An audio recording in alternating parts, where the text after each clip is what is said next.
Start. Yes, sir. Everybody get. There we go.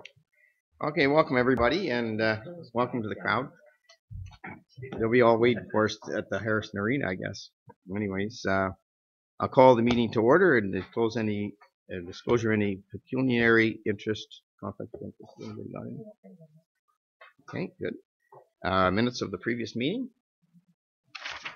Moved by Deputy Mayor Turton and seconded by Councillor McKenzie that the previous minutes of the December 18th, 2018 council meeting are approved. All in favor? Carried. Additional items, I have one. Anybody else got any? One? If there's time. Yeah, well, I'm sure there'll be time. Mark? Mark? Jean? Yeah, if you come up with one before the end, let me know this time. I think of it. Okay. Resolution. Moving council. Moved by Councillor Gutson, seconded by Councillor Elliott, that the Town of Minto Council convenes in the Committee of the Whole. All in favor?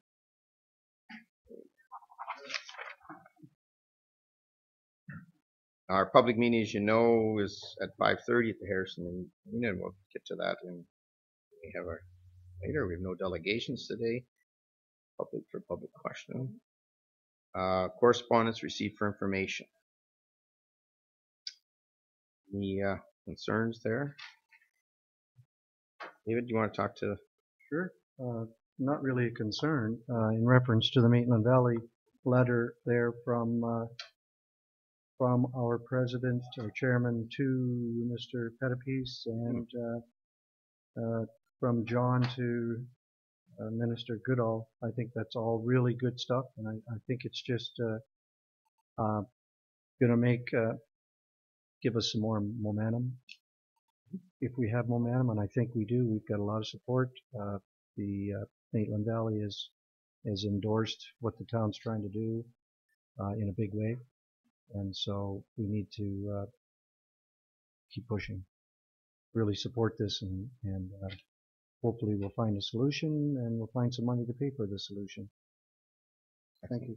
Yeah, I don't know what you want to do with that, but I think it's important information. Yeah, it's to this council. Certainly goes through with our follow-up on our flood planning, and I think it is good.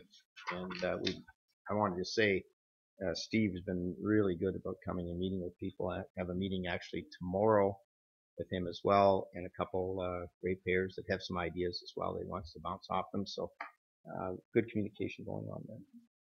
All the better. Can I have somebody move that? Councillor Elliott, Deputy Mayor Turton, all in favor? Carried. Okay. Minutes. Parks and Rec, and here what we got. I've turned this. Well, I'll do it. I technically won't do it until after we do the next meeting, or we'll have the chairs do their things. Gentlemen.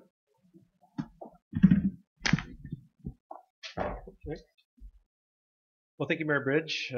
We met for our annual December meeting in Harrison back on the 10th. Just regarding the Norgan, our final tally for admissions in 2018 was 11,035. So that's blasted by our old mark of 9,700. We had our 10,000th patron come in. They got a nice gift basket, and it was great to get into five figures. As you can see there, we don't normally name names, but you'll see some of the key people listed who helped with our overall success in 2018.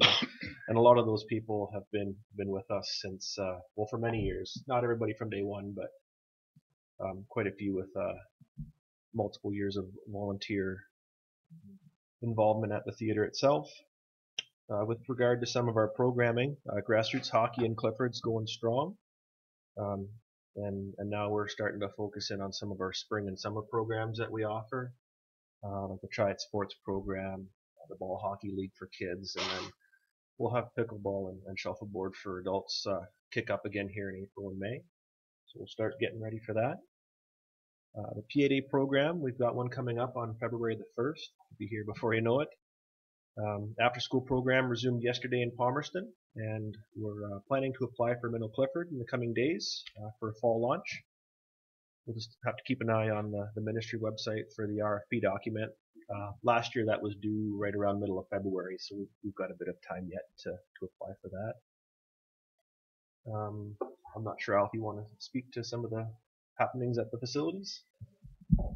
Well, as you see, the report is short, which with me it's usually pretty good because there wasn't too many breakdowns in the up until the end of the year. So I was real happy with the usage this year in our facilities and the way they've gone. There's a couple things I do want to highlight on the report, and the first one being is that we did finally get our lighting upgraded in the parking lot at the Harrison Arena. I know that's been a little bit of a thorn in everybody's side, and the guys have done a nice job. So hopefully that's a little bit more up to snuff, and nobody here has to hear about that anymore. The second thing I would like to highlight on this, and there's two parts of it, is some of the community involvement that people helping us. The first one with the public skating, it was noted that we've got sponsors from local businesses, service clubs, etc. For the entire year for public skating and shinny hockey. And I also want to have a special mention to Dobson's in Palmerston, who has taken the time twice to go down to Kamoka at no expense to the town to pick up supplies for the train museum in Palmerston. Big win for us. It was, and we have passed on a thank you, and that was really good of them. The other thing, just a little bit of feedback, as council is aware, we've had a few issues with the Ball Diamond and Clifford and concerns expressed by the neighbors. So there was some draft letters that we're going to send out to the baseball leagues to see if we can have them be a little bit more respectful in a few areas. And there's also a draft letter that's going to go to the neighbors that showed up at our PRAC meeting as a delegation a couple of months ago, outlining some of the things that we plan on doing, hopefully to improve the situation for them. In the letter, it does express that, we don't think at this point that moving the diamond is going to be feasible. But of course, if that ever changes, that's your decision. But it would be an expensive undertaking, and I wouldn't recommend it as a professional. Questions? Okay. Thank you. Guys, can we accept that? Moved by Deputy Mayor Burton and second by Johnson. All in favor?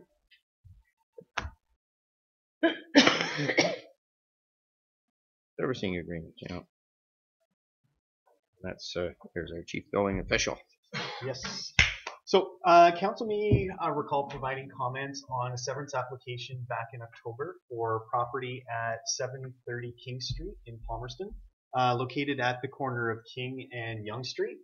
The existing dwelling fronts on King, and the severed lot is going to front onto Yonge. However, there is no services, water or sanitary sewer down Yonge Street.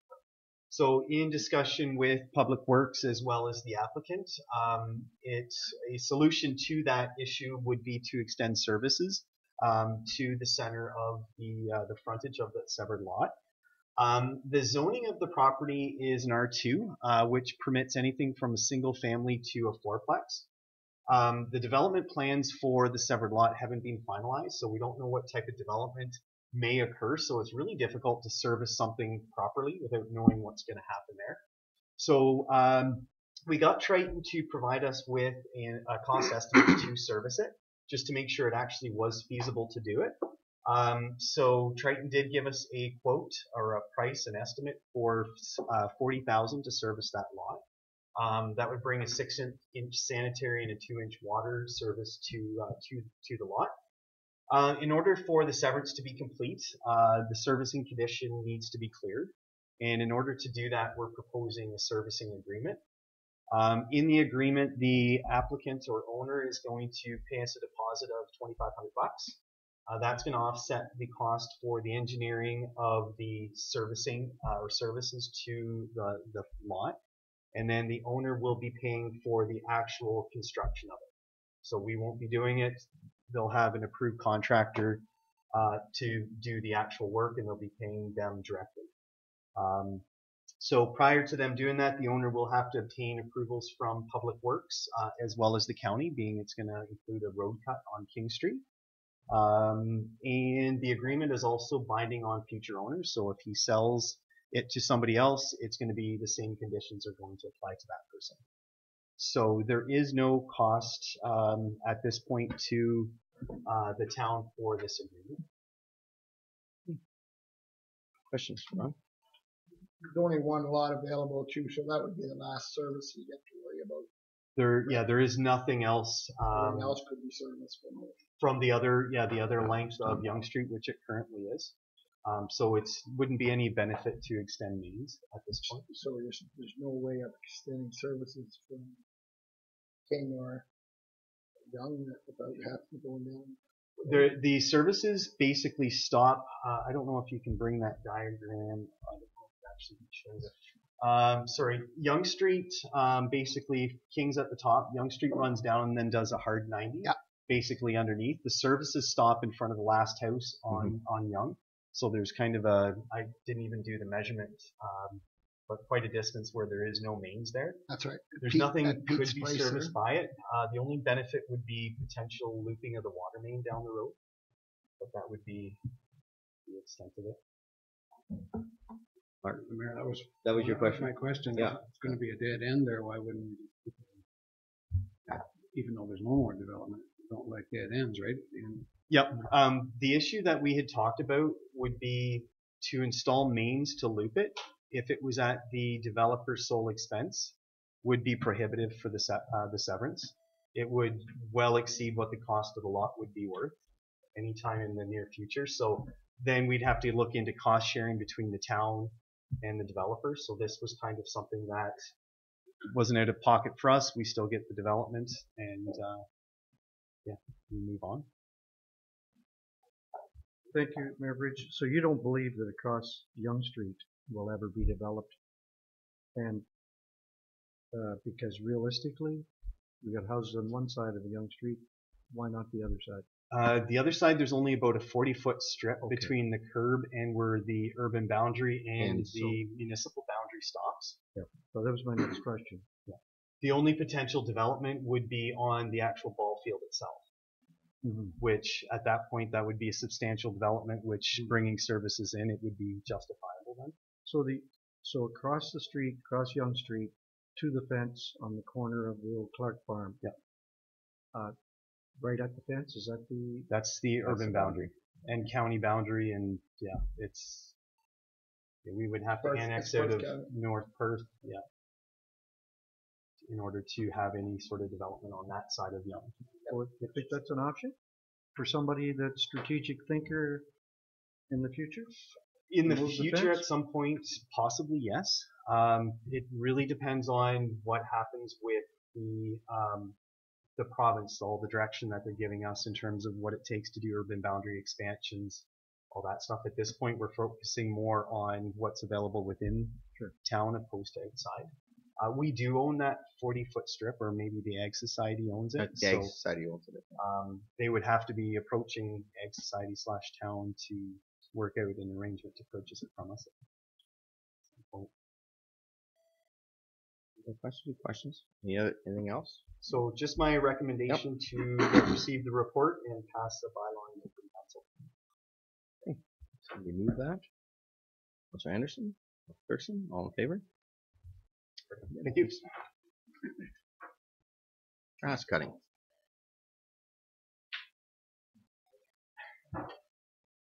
Yeah, you almost get maybe a cut on right now. Go ahead. Still green. We missed that. That's at the public meeting. I think I was looking the other day, and I think maybe we could do one cut from one of the parks today. It's looking pretty green. It is looking nice, isn't it? Mr. Mayor, Yeah. you have a public meeting about Okay, yeah. that. Oh my goodness. Okay. Go ahead, gentlemen. Okay, so this report is a follow-up We can to think this a through. previous report presented by Al regarding the extension of the grass cutting tender. into the 2019 season.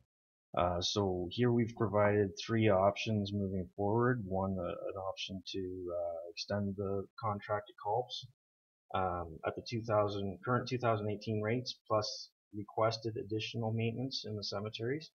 So with that, that would entail 3 cuts over a 2-week period, which is about a half more during each time that's being done. Retender the complete tender, and then the third option would be to offer part of the contract to Culps Lawn Care, and then tender the remainder of the work not being awarded to them. Is there any questions regarding this? Councilman Kent. The Mayor, it seems odd to me that of the last 2 or 3 years, we've had complaints about the care there. Yep. And these people now are going to come forth if they get another extension and have somebody monitor what the mess they're making at times. Yeah. Why wouldn't they do that when the complaints are lodged? Maybe I'll speak to what happened was in the spring and this is why we're bringing it up now, Mark, is in the spring when we realized that the number of cuts that were happening weren't enough. We actually asked Culps if they could do more cuts because they didn't have anybody hired, and if you know what's going on out there in the labor shortage as far as this type of stuff, they could not perform even though we were going to give them more money, which is what we're doing in this budget. We're going to actually, so we said part of the problem was they just could not do it, and they couldn't put enough care into it because they didn't have the people in place. So, and they couldn't get the people, to be honest with you, and if we went out and tried to get people at that point in time, we couldn't have got them either. So I think what we want to do this, and this is why I'm kind of liking how we're doing it, but you're right. I mean, we've had them, and I'm not sure who else is out there. If you do an RFP right now, there's not a lot of people doing this work. But we've actually put a stricter version in to what we want. But we've also said to them, look, we're willing to pay. We even were willing to pay last spring. I think this council talked about we would give them more money, but they couldn't actually provide the service because they couldn't find the staff. And we did get them to fix some of their things that they were doing sloppily. One of the things was not having the proper coverings to, so when they do the grass cutting, they're blowing it up, the grass up on the tombstones, which is terrible. And what in this thing also say they're going to have a senior person involved, which they never had in the past. Yeah. So hopefully we've solved maybe the problem, but I guess it's up to this council. If you think there's people out there that are in this business that we're finding that it's been very tough, and I know people have talked about going back to, we have our own people do it. The cost, I can tell you, would be far more than what we're even doing with this extended thing. If I may, Mayor Bridge, the first year of this contract, Councillor McKenzie, Culps was not overseeing the cemeteries at that point. We had split the tender, and the name of the company isn't coming to me right now, but they were awarded the 3 cemeteries, as well as Heritage Park. I think the Palmerston Fairgrounds was included in that. And Culps had actually taken over the first year of the tender midway through the grass cutting season. So we actually have to fire that contractor because they were terrible. It was just really this past year that the issues we can put back on that company. No issues. I'm not. Yeah, I mean, if we, in fairness, they could not provide the service we asked for in the spring. Then once we got the spring going, that's why we want to do it now. And I think going one more year with them. I think we're only going one more year. One more year. Yeah. Give them a chance to put this new proposal into place, and they have the extra money to do it. The previous council and the budget, and we'll have to pass the budget, but I think there was a lot of feeling in the previous council that we want to look to the cemeteries as being spend a little more time and effort in making sure they're done right, and that's why the extra cut, because especially in the spring it becomes very difficult, one, to get in there if it's wet. Secondly, once you're in there, if it gets really a good spring and the grass grows well, or into the early part of the summer, you need that extra cut. So we're hoping that this will survive. And the other thing was to have a senior person involved so that we have some go-to person. And I believe, Mike, you've also have Paul doing a visitation, and you have some other things you're going to do with the cemetery as far as your guys doing a program of look-see and trying to do. Yeah, that's correct. During the summer months, we have urns in all three of our cemeteries that have to be watered every other day. So we have that presence in there with Paul. Last year, he had two new staff members with him, so there was a little bit more supervision with them during the spring months as well. So we're anticipating the two that he had last year coming back as well, which will open up an opportunity for him to patrol these areas a little bit more.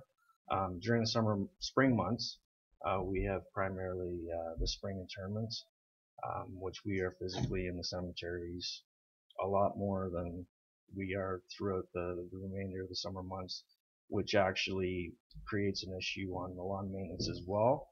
Because if we are doing something in there, they can't necessarily perform their work to the best of their abilities as well. And another thing that in conversation with Councillor Dirksen, something that we can also look at moving forward with this year is if there is members of the community that would like to take this a certain aspect of the grass cutting on, it'd be a season that they'd be able to approach us, present the proposal, possibly even try them out in a certain situation to see if they're even capable of providing that service themselves. I did a rough cost. There's over 4,000 objects in the Harrison Cemetery, for example, between the headstones and the trees that are there. Weed eating, it's an onerous task for people can think that they can do the work until they physically try it or do it. They don't know what's really entailed. The weather, the heat, mosquitoes. There's a lot of things out there that provide challenging to anybody that does, if it's internal staff or a contractor out there. There's a lot of things that come into play when it comes to maintenance in these areas. I think the staff know that the cemeteries was a big problem for us last year, and certainly I would love to have no complaints this year if I possibly could. I know a lot of the councillors had complaints, and I know Judy, Councillor Dirksen, did an amazing job of going out and checking things out and trying to. And she's your boss now as your chair, so she'll be on you. I don't have to be on you. And I think, Mike, you mentioned to me the other day that you're doing some internments still now. Yeah, which helps a lot when we're doing the spring thing, because if we can do internments as we go, and unfortunately in lots of winters you got too much snow and you can't do it, but we've been able to do a lot of them. Yeah, we actually have one tomorrow. And so there's not as much waiting, and the spring isn't going to be as hard on it. That's correct. But there's issues, and we know we got the cemetery plan, and I think, Judy, that'll be one of your things going forward to keep that momentum going on the cemetery plans. And I think Culps deserve another shot at it. And I'm not too sure how many people are out there anymore to give us any. As I say, we went outside of them 2 years ago, and we had good references on those people, but burnt badly. I know Bill and I, when we fired the guy, he was going to sue us because we didn't pay him, and we didn't pay him, did we? No. Okay. Well, I want to make sure we didn't, because I said that check's not leaving. I didn't sign it. Anyways, it was one of those situations where, and it's like anything else. You pay for what you get, and you get what you pay for, I guess is what we should say. And we weren't paying enough to do that 3 cuts, and we have to get that. But they have to get their people hired to do it. It's not the availability out there. This allows them an extra, basically 2 months to prepare their staff moving into the spring. That's why it's coming to you so soon. Yeah. That's true. Thank you, Mayor Bridge. So most of the notes that I jotted down, I think people have already commented on. But I guess the big thing is, I think communicating our expectations to Culps is really, really important, especially after last year. And I would definitely encourage people that might be interested in taking on an aspect to give it a try. It's really easy to sit at the edge of a job and say, I can do that. Yeah. But some of these things are pretty big whenever you actually get into it. Yeah. So, but yeah, I really hope that there's a lot more care and concern showing for our cemeteries, and between CULP supervision and I think that we as a town are going to be supervising a lot more as well, and of course we have our residents who are going to be quite interested in watching how this all turns out. So I'm hoping it turns out better than it did last year. Any other questions? Recommendation there? Okay. Yeah. So the recommendation that the town receives the January 8th report from the roads drainage manager and facilities manager regarding the town property grass cutting, and selects option number 1, offering an extension to CULP's lawn care for the 2019 season. Anderson, you move that? Anderson? Hudson, all in favor? Okay. To you guys to make it happen. I know Councillor Dirkson's going to watch. Yeah. No problem sleeping at night.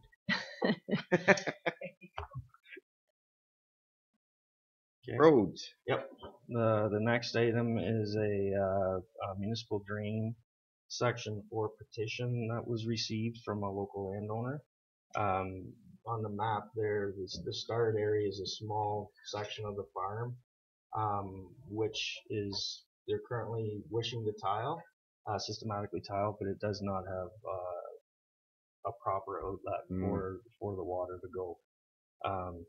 So basically, with this is just part of the procedure to appoint an engineer under the Drainage Act to start the investigative work and communicate with the property owners or anyone that may be involved with this works before too much cost is associated. We primarily have an on-site meeting to try to determine the watershed, any questions that people might have, and then move forward with the engineering part of it. Okay. Is there any questions with this one? Just a bit of a question. So when you get a situation like this where it's not tied into anybody yet. Yeah. So and the petitioner wants to tie in. And I remember the Drainage Act. It's people above pay more than people. Is it above or below who pays? It's everybody from the point of the starting point. So, and then upstream of that. Okay. So the concern would be, I guess, if I'm lower, is this going to cause the drain to overflow or whatever? Would that be the case? Judy, you may have a better idea on this. And I've never seen one where we've actually just tied in that as an existing drain that we're just fixing. Yeah. You know what I mean? Yeah, this is different. Yeah, this is different, right? This is a brand new system. So the engineer comes back and says this would work. Yeah. And then basically calls in the landowners and. Yeah. So this could be, even though it's a small area right now, the engineer may find that the sufficient outlet is a kilometer down the road, so you'd be crossing potentially a dozen farms, or it could be just across the road. Yeah, I see some. So yeah, it's up to them to determine that. They might even find at the time that it's an extension of the current drain. Right. But it's something that. So we don't have anything at this point. This is just getting started. It's just getting started. And there's going to be meetings and all that stuff. That's correct. Thanks. Yeah. Okay. And Jeff, you understand this drainage stuff? Yeah, I reading this and I had a question that I actually talked to Lynn. Oh, did you? Yeah. So that's what. Yeah, and we're basically, we don't really control the procedure. We just kind of monitor it and send it through. It's really out of our hands. It's not something that we can say yes or no to or whatever. Yeah. All right. Approvals is a big thing along the way too, with the conservation authorities, DFO, some of the other outside government agencies that oversee this as well. So there could be some things that delay it from time to time. Yeah. We try to keep things moving.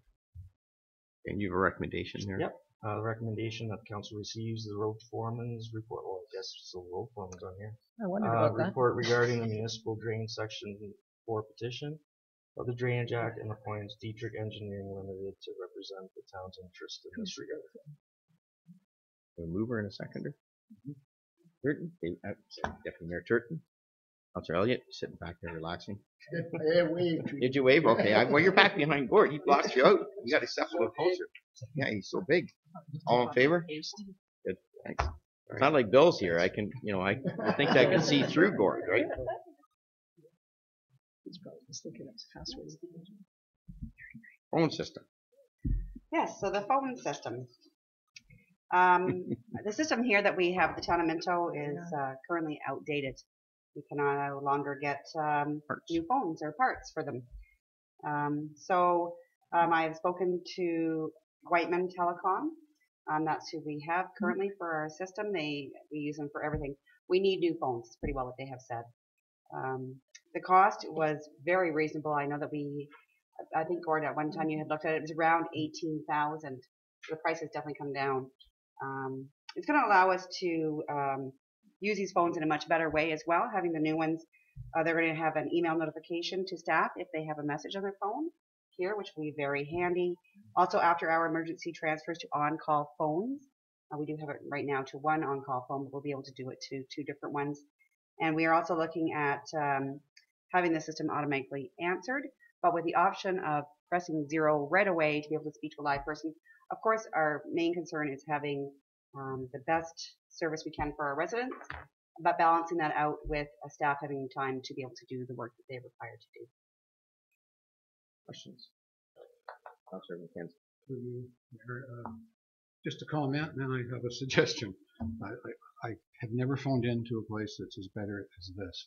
You get a live person, you get to the person you want to talk to, or the person answering the phone and answer your question, or get it in short order. So I know technology's moved on. I like to speak to a live person rather than a tape. So we'll see how the public responds to this. My other comment is, this is the second, I talked to Gord about this earlier, this is the second minor capital item that hasn't gone through budget.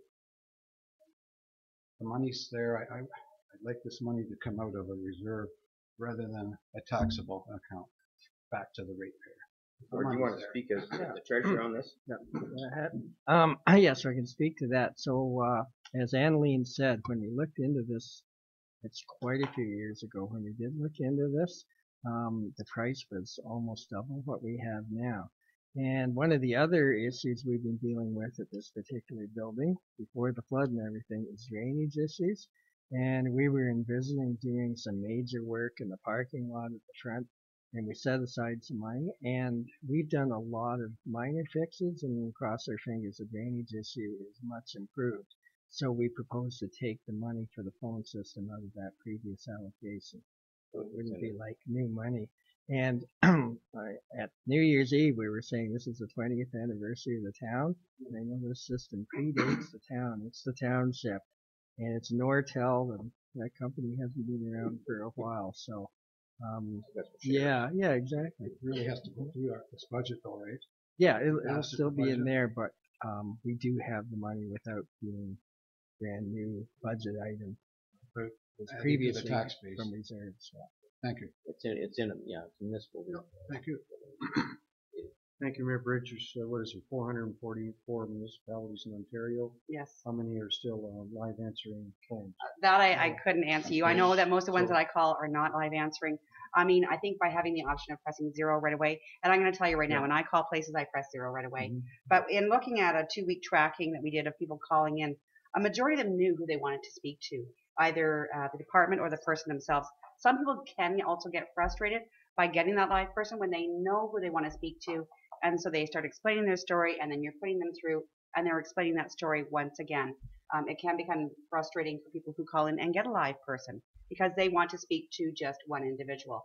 But again, having that option of pressing 0 right at the beginning, I think is so important because we want to be able to have them to speak to somebody right away if that's what they need. And that was one of the things, Councillor McKenzie and Councillor Deputy Mayor Turton, one of my concerns was I enjoy getting a person when I answer the phone. And a lot of systems, they put the 0 at the end after you listen to all of it, go through the whole thing. And but I've been convinced by staff that a lot of people that we give out our cards and our extensions are on the cards, and people want to just go to the extension and go right to Belinda or go right to Terry. And so I can hit my zero, and I will be hitting the zero when I call in, but I like the fact that we moved it to the front of the operation. So especially some of our seniors and that don't want to go through that, they can certainly, and I'm a senior, that's why I like it, I guess. But you hit the zero and you get right in. I totally agree with you, but I think this will be good for a lot of other people that don't want to go through that procedure. And it should help our front a person at the front. And I know I give our staff a lot of credit. There's a whole bunch of people answer that phone. Everybody that's up there, if Tanya's on a line, Annalene picks up, or somebody else picks up, Michelle, and it's everybody. They're very good about picking up. I think we do have a great system as far as getting to the public. We have great teamwork. Good teamwork out there. But this will help. Go ahead. Okay. Question I might have. I agree. I like talking to somebody. Yep. I like talking. So when you come in, I like the idea you can push zero right away. But quite often I don't know the extension, so I might use the ability to be able to punch in. If I get an answer machine when I want to talk to Gord, you can press zero and it'll take you right back. That's the point. So if you get a voicemail and you don't want somebody's voicemail, you press zero and it takes you right back to the receptionist. Sure. And they can say, well, Gord's just on a call. Yep. Sure. Absolutely. Thank you very much. Yep. I'm just wondering if we've had any thought for rotary dial phones. I'm assuming there are still some rotary dial phones out there. So I think that if you have a rotary dial phone, you would have to sit through the whole message before it would transfer. I know that there probably are still a couple of rotary dial. I think I just found to get my mother off rotary dial. And so there are some that have that still. So how long is the message? Like, is it quite lengthy? That hasn't even been looked at yet. I mean, we haven't got this phone system in place. So I am going to have to look at it, and I have to speak to departments and see how long or short we want that beginning message to be. I think the beginning message, we want it to be fairly simple and fairly short. So that way, if they are on rotary dial, it will transfer to the front pretty well right away. Okay. And then it's going to have to be press 1 or press 2 for different departments or whatever. So right. Yeah, because I think the message usually is something like, if you have a rotary dial phone, stay on the line, and then when you get to, but you still have to listen to it all. You do, right? Still with a rotary dial with any place you call. But I'm thinking there's less and less all the time, but there may still will definitely be some out there. All I know is we took my mother-in-law's when she sold the house, and for 65 years she was paying $2 a month for rent for that rotary phone. So if you do have anybody with a rotary phone on, it was Whiteman, and we had to actually take it into Whiteman and give it to them, but it was $2 or something. Some of the lines are still rotary lines, really, even for if the you amount of push phones. phone. She didn't want to get rid of her rotary phone. It had a long cord. Yeah. In the kitchen. She could have been cordless. Yep, she could have been. We tried, and it never worked. Anyway, just a thought. I'll make the motion. You make the motion? Second? I'll second. All in favor? We'll get it. Thank you very much. I have one more report. Yes, you do. And that's the appointment bylaw. So council members, in consultation with the mayor, have chosen committees to represent. Committees have also been updated with community members on our bylaw as well. Just a quick change, Councillor Mackenzie will be on Trees for Minto, and Councillor Anderson will be on the James Wayne Manor. I will make that change on the bylaw before it is signed by Mayor Bridge and our acting clerk. So it's recommended that the term be set to coincide with the entire council term, but with a review to be brought forward in 2020 for council appointments. That way you can make some reconsiderations at that time if required. There's no unbudgeted cost to this appointment bylaw. And then just on that note, and it was Councillor Anderson's thought last time going forward, and we did try to do something, but I wanted just to let you know that, especially if we might want to switch up some of the, just to give you another opportunity to see some of the other ones if you want. But I would try to work with everybody to make it similar to what we just did with this James Way thing. If you're going off one and going on another one, I've tried to balance it as much as I can. And Jeff, I know you're not as many, but then Jeff asked for that a little bit because his situation in some of these meetings are during the day and it's hard to get away. So, but I'm probably a busy dad with young children as well. So. But anyways, you can go to other meetings and everything, but these are the ones you're going to get paid for. Doesn't mean you can't go to a meeting if you want to go to a Trees for Minto meeting because you've got some you can go and sit and be at any of those meetings that we have, but you won't have a vote on those That's right. You won't committees, get but you paid. can certainly go to them. It's not like we try to keep people out of them. But I've got to keep the budget at a certain level, and that, so you get paid for the ones you're designated for. That's correct. Okay. Have you got any questions? Councilor McKenzie. Thank you. I'd like to have my name taken off of the Assembly. Oh, you're not going on that now? Bayfield, it's very undecided Okay. until they do, the province approves their next plan. And They're unsure when that will be. they're unsure when that'll be. They'll still need a rep probably, but there's 4 municipalities out there that Yeah, I noticed that. probably it's their turn to take it over or to sit there. Okay. I had it for 2 terms now, and Okay. I think it's only fair that the other municipalities have a chance to put a rep in there. All right. I think Sabo will probably contact them to see. Okay. They turn it down fine, but I don't think they will. It's and the other thing is, Minto has addressed all the areas that they needed to, and plans are in place, and we're in awful good shape. Yeah. Somebody from another community. That's my opinion. Okay, so somebody down there that maybe have to work harder at getting their stuff. For sure. Yeah. We've done our job. We still need a rep, but Yeah. I don't know. I'll make that correction to Yeah, the thank you. bylaw as well. Again, that's administrative. It's not a big deal. So. Thanks. And there'll be other, who knows, in the 4 years we might have to have special committees. We're already talking about the recreation master plan. There might be some opportunities there to come up with committees or whatever as well. So, and I think last year you two switched one because of just conflict. Just the timing, yeah. Yeah, timing issues. So once you get into one of these, and if you get a situation where you can't just make those meetings because you have other things, other commitments that particular nights or whatever, we can maybe work out something. So we're very fluid on that. We can move it around and adjust it. So the recommendation is that you receive my January 2nd report regarding the updating the appointment bylaw and consider the bylaw in regular session. Again, those changes will be made to the bylaw. Councilor Anderson, all in favor? She was almost at her finger up there. I did that. I shouldn't have done that. Thank you. Sorry. All right. Treasurer's report. Counts.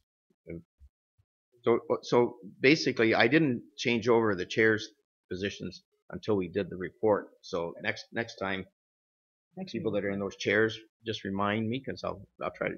Gord will try to remind me, but I'll turn those over to you if you're on those chairs. Okay, so our first one, we have our accounts, and last month of the year, very, very busy financially. So by far our largest was we have to pay our final quarter for the county and school boards, and all the other ones are due in the last day of March or June or September, but in December they're due December 15th. And so that's slightly over $2 million right there. The other, we have our second last, I believe, payment for the Clifford Connecting Link. Just the Moorfield part was $740,000. We've done some gravel loose top maintenance, or at least got the bill for it, at $8,000. Again, back to Clifford. We had to pay for some electrical work to connect all the lights and that, so that was over $50,000 there. And speaking of the Clifford Ball Diamond, we spent another $6,500, or got the bill for that one. And we did some guide rails in Clifford for about $7,300. Major highlights, and then we had another check run just before Christmas, a much smaller one. We had a standby generator, some electrical upgrades on that for $7,600. Highway salt, about $14,000. I had with our roads foreman, and so far the supply is good and adequate there.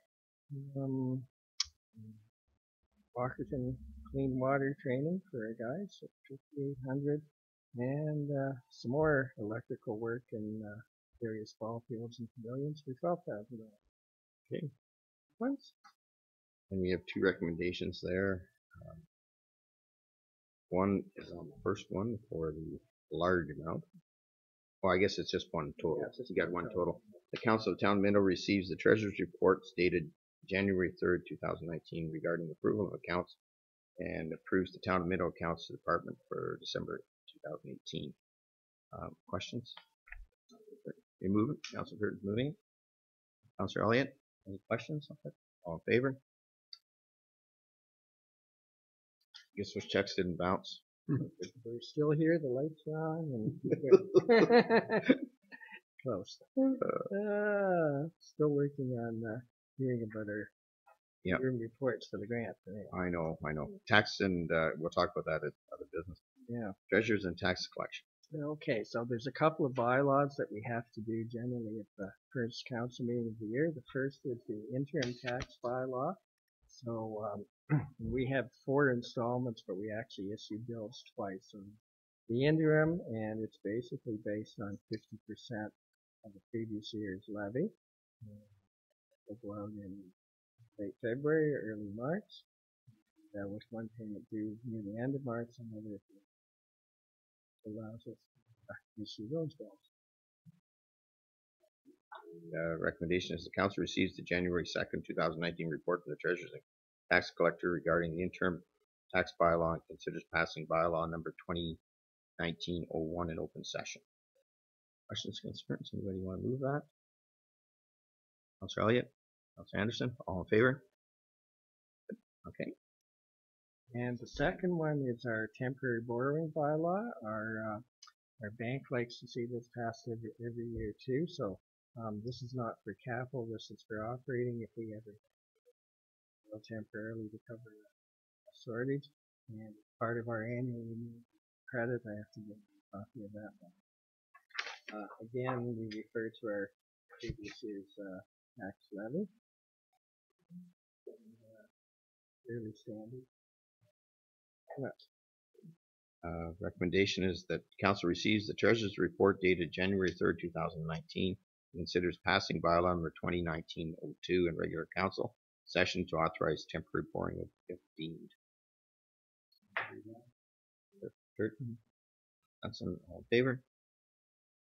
All right, I looked that way and Judy was ready. Okay. I was behind Gordon again. Yeah, you were slipping behind Gordon again. Okay, we're at other business as disclosed, and who would I have down for that? Jean, did you have? I did. Yes. I just wanted to give a little report on the community Christmas dinner. It was a phenomenal success again. We took out 85 meals. We took turkeys and vegetables and things to about 8 families that just needed help having a meal. They didn't want to come down for the dinner, but we had so many turkeys and chickens donated, so we added vegetables to them. We fed about 240 at the hall, and just generally it was as successful as it was previous years. It's a little disturbing that there's people who need food because the majority of people who come the past couple of years, they didn't need the food. We wanted to get them out of their homes. But now we're finding more people, and I've connected with the school, and they're seeing kids. They did a community dinner. There are kids who don't have enough food, which is how we came about taking the hampers out to other people. So that's a bit disturbing in our community to find, and I think we don't know a lot about it, but people are coming up more, and the food bank was already doing their hampers and things, and we also raised $3,500 that we're going to give back to the food bank, and we're looking at the early morning breakfast at the school to divide it between the 5 groups. Right. But clearly the need is there to provide food for those who don't have enough in our community. It was really good, and we enjoyed it. Really good. Thank you. Great fun. Come on down. It really is. Who else I have? Yes. Yep. Thank you, Mayor Bridge. So I am a part of the Maitland Valley Conservation Authority, and I'm going to let my name stand for chair this year. So I'd appreciate your support on that. Do you need a resolution or anything? Or? Don't think so. If I do, I don't think so. I don't think so. Okay. All right. Definitely good luck. That's great. I guess we can't vote other than give you a good luck vote. Thank you. Did I have somebody else here? Was it just anybody else? Oh, Mark. Sorry, he had Mark. I can't read my writing. I just have a comment on our dog, what happened last week in that dog bite. I found out that it's either the hospital, healthcare services, or the Wellington Dufferin people are not obligated to let the municipality know when there's a dog bite. That's puts us behind the 8 ball with dangerous dogs out there, and there's probably more than that running around. And that's a tough pill to swallow if we don't know, because it did happen. Bang! It did it again. We could do nothing about it because we didn't officially know about the first one. I don't know how we can fix that loophole, but I can doesn't seem right. I can ask public health why. I'm on the public health board. I can ask them why they don't do it anymore. They used to, I thought. When they get it. Did they let us know about everybody? I thought so, but if there was either a hospital or whether it was, there was a. Can you ask Terry? Can you?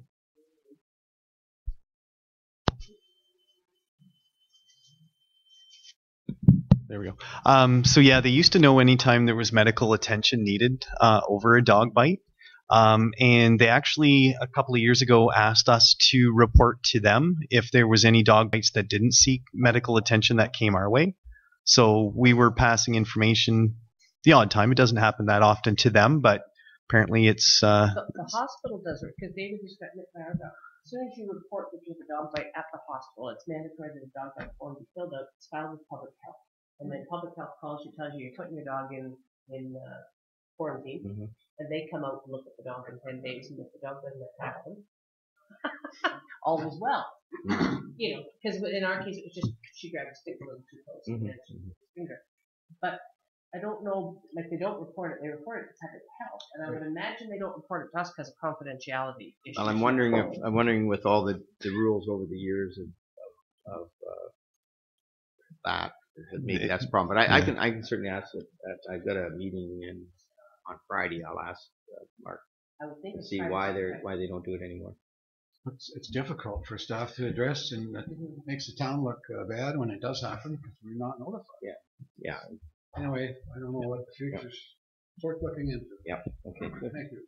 No problem. I have two things. One, I just want to, just because I've got some bragging rights here, is the Mad Dog Pee-wees won the Silver Stick, regional Silver Stick, last week. It was 2 weeks ago, I guess. Last weekend. And they're off to Forest this coming weekend to go to the International. And that's kind of neat for them. And I know Terry's cheering as well down there. And I have to shout out to the 81s. They had them out to their game the other night, and I think the kids really enjoyed going out on the ice and getting some feedback with their banner and whatnot. So that's just my little shout out there. And I have a grandson on there, so that's why. Anyways, and the other thing I want to bring up, and this sort of, and unfortunately I apologize I didn't get on your agenda, but the problem was we had our budget meeting for the county on Monday, and there was quite a bit of talk around the fact that the county's already put in their budget this year a loss, an oomph of $360,000. They've already anticipated losing that much because of government cutbacks and whatnot. And last year, as you may or may not be aware, some of the new councillors, we lost 160,000, 170, which was 3% of our budget off the top. So for us, it's very big. In fact, a board gave me a little note here that in last year, 33% of our budget is based on oomph. So we lose that type of budget. And we got a letter at Christmas time, and you've got it in front of you here, explaining that we all have to tighten the belts to save the world, and the fact that they're going to look at maybe taking some of our oomph because the provincial government is putting too much money out. Well, I have to say to them, and I said this to Randy, and I've said it to many people, and is the fact that we have to remember that we have 9% of the tax revenue and we have 60% of the infrastructure. So I'm sorry, this isn't something that they should be taking away from us. For people that maybe don't know, way back when, Michael Harris actually was involved in this. It was a previous PC government. They took away the subsidy or rebate or whatever you want to call it for the taxes on farm properties and dropped us down to 25%. At one time, we had 100%, and Mark, you would remember this being on Minto Council. You got 100% of the revenue from farms, and then they would have to go and send a report out that they were a working farm, and they would get 75% back from the province. So the province said, well, you know what, that's a lot of paperwork. Why don't we do it this way, and we'll keep you whole. It won't be a problem. Well, that hole has been getting deeper and deeper as we go. And so we're going to actually, with your permission, at the budget meeting, we want to go with a Wellington County voice with all the local tiers, telling them what percentage are the budgets. Now, it ranges from, Aaron said they're 11% of their budget is okay? We're at 33 because depending on what your makeup of your municipality is, but even at the county level, we're losing big. We've gone from, I think it was almost 2.3 million down to 1.4 million now. We're anticipating in the last 5 years. So that's a lot of money that goes out, and that's taxpayers' money. So we're really subsidizing the cities for that, what we call the reasonable food costs that they're getting benefit from because of this program. So if you don't mind, I get maybe somebody, do you want to read that? We want to send, yeah, go ahead. Yeah, so that the town of Minto supports the County of Wellington's delegation to the Minister of Finance regarding the Ontario Municipal Partnerships Fund at the Roma conference. And you also have a copy of the letter that we're hoping to send with some good pertinent information of how much it's costing us. So moved by David, second by Judy, all in favor? So I just wanted to bring that because unfortunately we wouldn't have another meeting. We'd have our budget meeting. We'll talk about it at our budget meeting. But it looks like from the letter that we received from the province, we're lucky to know in February or something for this, which normally we would know in November or December at the latest, so we could work on budgets. So this will be a big topic at Roma, and I hope that our members of MPPs from rural speak up to this because they're not taking it. They don't understand. Maybe they forgot why this fund's there in the first place. It's to offset something. It's not just a gift out to us that they're going to let us look after. You know. So this is money they took away, and I think, Gord, if we got full 100% taxes on our farms, we'd be better off. Oh yeah, well we estimated probably about 350,000 when we did the analysis. Yep. And it's not just that. Again, going to the old system, Yep. you used to have your per household grants and your conditional grants, and that's all in there too. And we're prepared, like even if they kept the same formula, a lot of our money, it's not like just a block of 1.7 million. It's made up of 3 different components.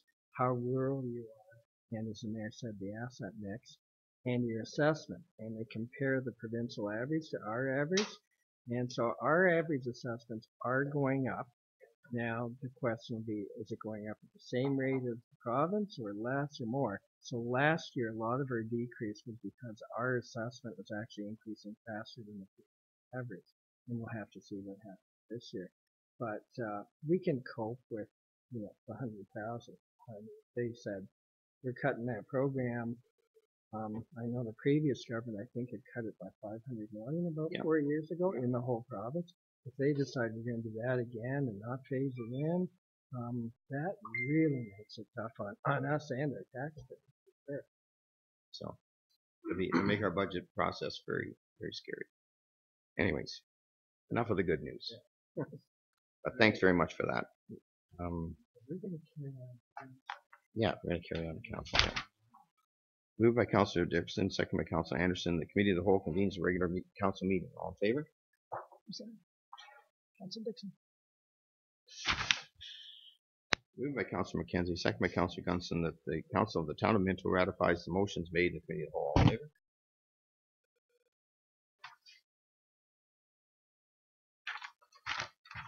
Moved by Councillor Elliott, seconded by Councillor Dirksen, that the bylaw number 2019-01 to provide the interim tax levy on all assessments within specific tax classes and provide a penalty and interest rate for taxes in default be introduced and read first, second, and third time and passed in open council and seal the corporation. All in favor?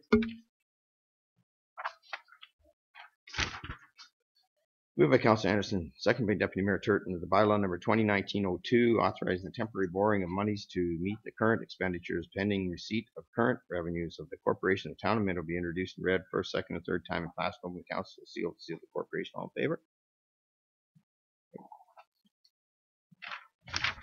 Moved by Deputy Mayor Turton, second by Councillor Elliott, the bylaw number 2019-03 for the purpose of appointing the municipal council members and citizens of the Town of Minto introduced and read first, second, and third time and passed open council. Seal the corporation. All in favor?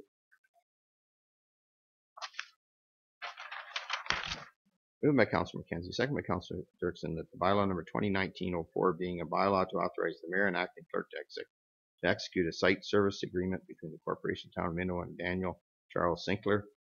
Oh, Daniel Charles Sinclair, that's it. Be introduced and read in first, second, and third time and passed on open council seal the corporation. All in favor? Should notice. Oh yeah, and we have recess. We can't actually close, but thanks everybody for a good meeting so far.